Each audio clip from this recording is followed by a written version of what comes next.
दिया पांच पांडवों को और जल से रचा युद्ध का खेल। आमंत्रण स्वीकार कर पांच पांडव आप हंसे युद्ध के षड्यंत्र में, दुर्योधन के आंगन में।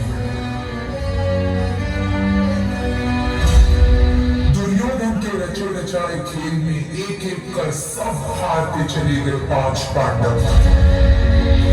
राज्य, साम्राज्य, मान, सम्मान स्वयं को भी हार बैठे। इतना ही नहीं तो साधारण संपत्ति की तरह दांव पर लगाई अपनी पत्नी द्रौपदी।